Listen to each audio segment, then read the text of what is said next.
Kenapa kasus pemerkosaan di Konoha itu banyak banget?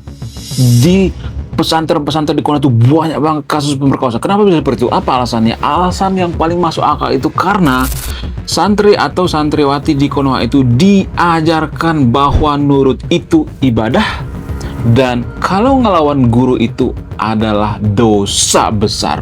Wow, wow, wow, wow. Kenapa jadi gila begini ya? Nah, yang jadi pertanyaan, apa korelasi prinsip ini dengan kasus pemerkosaan yang terjadi di pesantren di Konoha? Jadi, baru-baru ini lagi viral di Konoha, di mana di Sulawesi, pondok pesantren digeruduk, guys. Bayangkan, digeruduk oleh ratusan orang.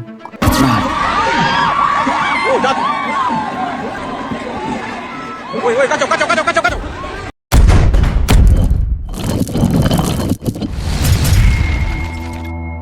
jadi guys, pada 4 Februari 2026, ratusan warga di Kabupaten Muna Barat, Sulawesi Tenggara menggeruduk pondok pesantren Darul Mukhsin As-Sani setelah kasus dugaan pemerkosaan terhadap 4 santri perempuan.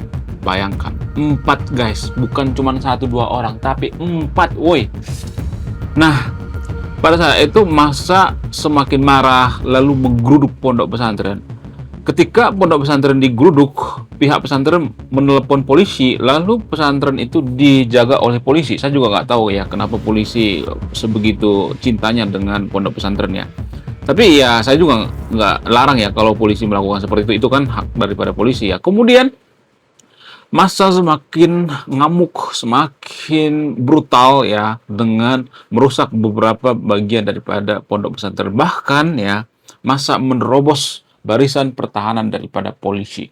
Nah, karena kasus ini viral atau ramai di media sosial, DPRD setempat kemudian menggelar rapat dengan pihak pesantren, kepolisian, dan Kementerian Agama, dan sepakat menutup sementara aktivitas pesantren sambil menunggu proses hukum berlanjut. Sementara guys ya, kita nggak tahu apakah nanti dibuka atau tidak ya kan.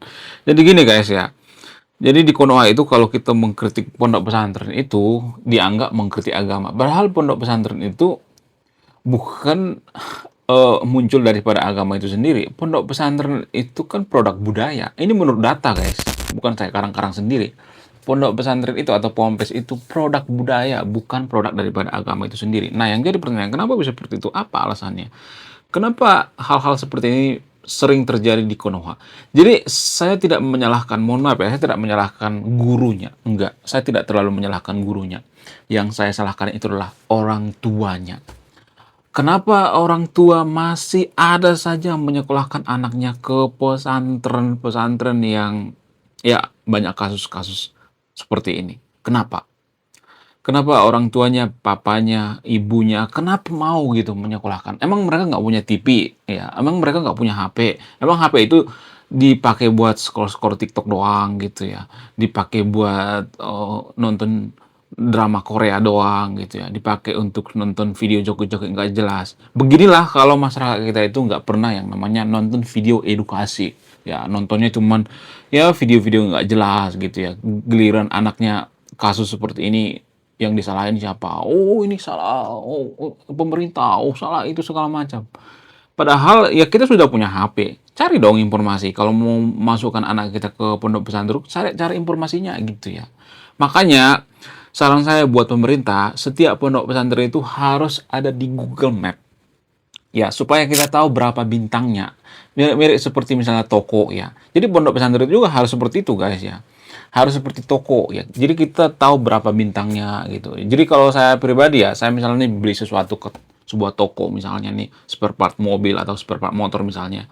Biasanya saya lihat tokonya dulu berapa bintangnya ya. Kalau misalnya saya servis motor atau mobil, saya lihat bintangnya dulu gitu ya. Kalau beli makanan, saya lihat bintangnya dulu ya.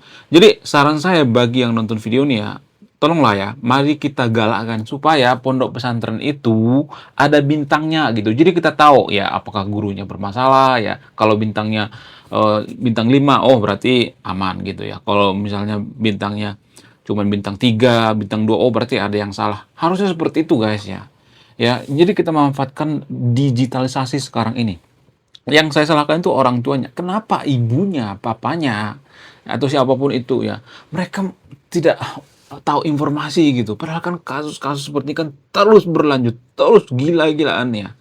Dan yang jadi pertanyaan, kenapa bisa seperti itu? Apa alasannya? Jadi ada semacam prinsip guys ya. Prinsip yang pertama itu ya, seperti saya katakan tadi itu, karena di pesantren itu nggak semua pesantren, tapi ya disclaimer on ya, nggak semua pesantren yang ada di Konoha ya, karena di pesantren itu kalau saya perhatikan tuh ada istilah yang mengatakan bahwa nurut sama guru itu adalah ibadah.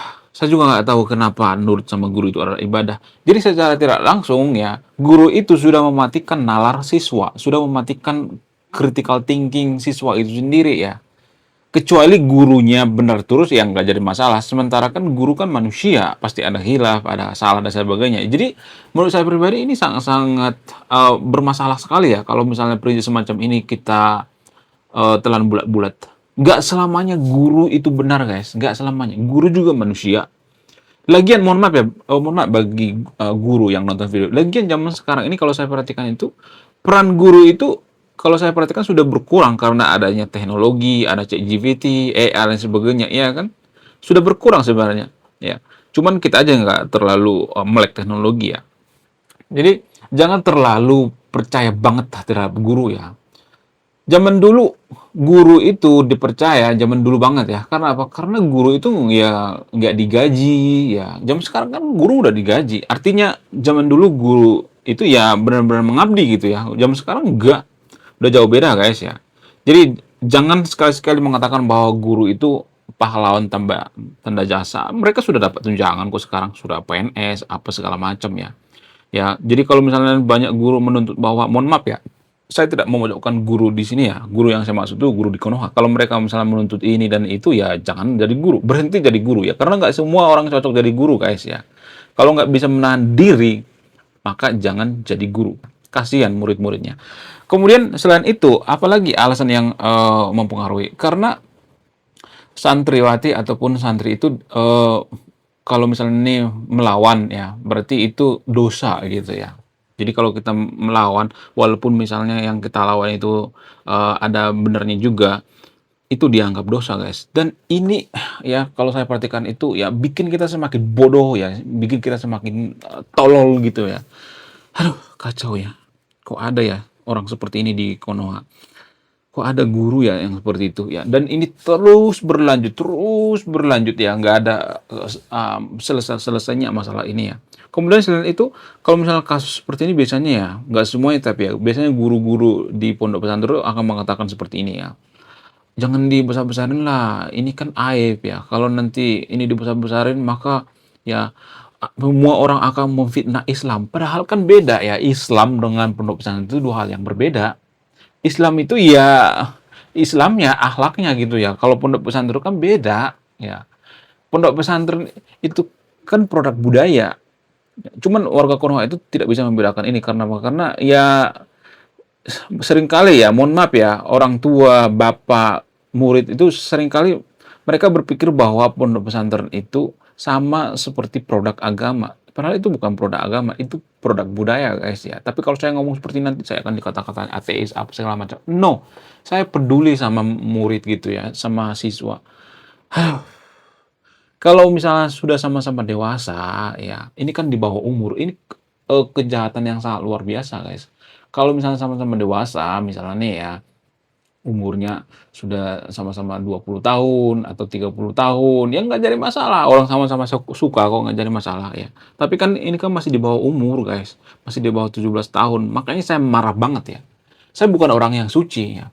Kalau misalnya pengen, ya udah gitu ya. Ya udah nyari yang sebentaran gitu, yang 30 tahun, yang 40 tahun gitu ya. Jangan merusak masa depan anak. Orang-orang seperti itu kan bisa trauma. Ya gimana kita mau mencari negara maju coba kalau generasi mudanya dirusak, muda-mudinya dirusak. Aduh, kacau deh pokoknya. Ya, kemudian selain itu apalagi yang mempengaruhi? Kenapa hal seperti ini sering berulang-ulang, terus berulang-ulang? Apa alasannya? Karena kalau ada kasus seperti ini biasanya diselesaikan dengan materai ya. Diselesaikan dengan minta maaf, selesai ya, bikin materai ya. Biasanya ya, nggak semuanya tapi ya, biasanya kasus-kasus seperti ini ditutupi dan tidak viral. Lebih banyak yang tidak viral guys ya. Yang viral itu ya 1-2 pesantren ya. Tapi yang lainnya itu banyak yang nggak viral guys ya. Ketika ada yang namanya kasus seperti ini, ya biasanya mereka kalau saya perhatikan itu damai-damai aja. Kalau kasusnya cuma satu, biasanya damai-damai aja. Nah, yang di Sulawesi ini kasusnya ada 4 orang. Jadi mereka agak berani. Itulah kemunafikan warga Konoha. Warga Konoha itu munafik banget ya. Kalau sendirian nggak berani. Beraninya rame-rame gitu. Jadi kalau saya perhatikan tuh kalau Anda jeli ya, kalau kasusnya itu lebih daripada 3 orang atau 4 orang, maka mereka akan melaporkan.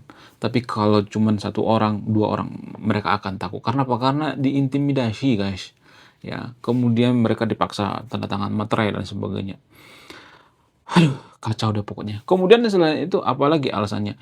Biasanya kalau ada kasus seperti ini ya, dinikahkan guys. Saya juga waktu pertama kali dengar masalah ini, saya tuh heran ya, kok bisa ya? Kok bisa ada orang tua yang menikahkan? Katanya kalau menikah dengan ustadz kiai seperti ini, ya itu akan barokah gitu ya, berkah. Ya, lalu kiainya banyak istri gitu, ada 10 istri berderet atau 8 istri berderet gitu ya, ada sel-sel dan sebagainya ya. Aduh, kacau deh pokoknya. Jadi kadang kita ngata-ngatain ya, kita ngata-ngatain bara, kita ngata-ngatain orang Eropa itu, oh mereka itu suka kumpul kebo, oh mereka itu suka konco-konco apa segala macam ya. Ya, guys, Konoha sama orang Barat sama orang Eropa itu sama aja. Ya, nikah mutah ya. Jadi ada istilah nikah mutah, lagi viral tuh di media sosial ya. Ada seorang wanita asal Turki, bukan asal Turki, asal Iran, dia mengatakan ada semacam nikah muftah. Jadi di Iran itu ternyata ada nikah muftah guys. Ini yang bikin saya bingung banget ya. Kenapa sih warga Konoha itu selalu ngebelain Iran gitu ya. Iran itu negara suci ya, agamanya suci dan sebagainya. Sementara ya kalau kita perhatikan perbedaan daripada, mohon maaf ya, nggak semuanya tapi ya, perbedaan daripada umat muslim itu dengan orang Eropa itu, kalau saya perhatikan, umat muslim itu kalau misalnya mereka pengen punya banyak istri, biasanya mereka bawa-bawa agama.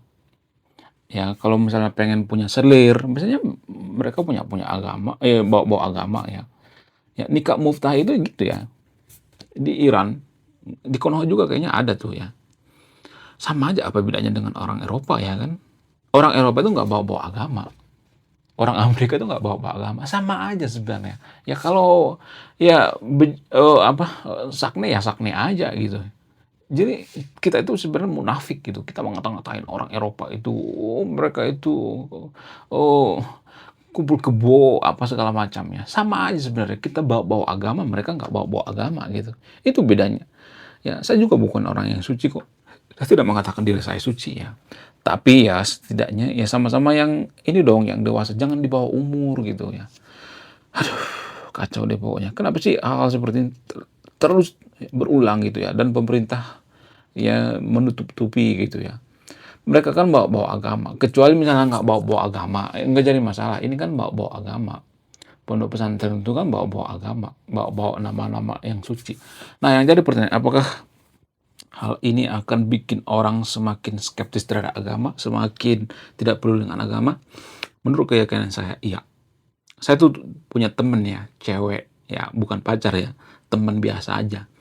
Terus dia lulusan pondok pesantren ya. Disclaimer on ya, nggak semua orang seperti ini ya, nggak semua orang seperti teman saya ini ya.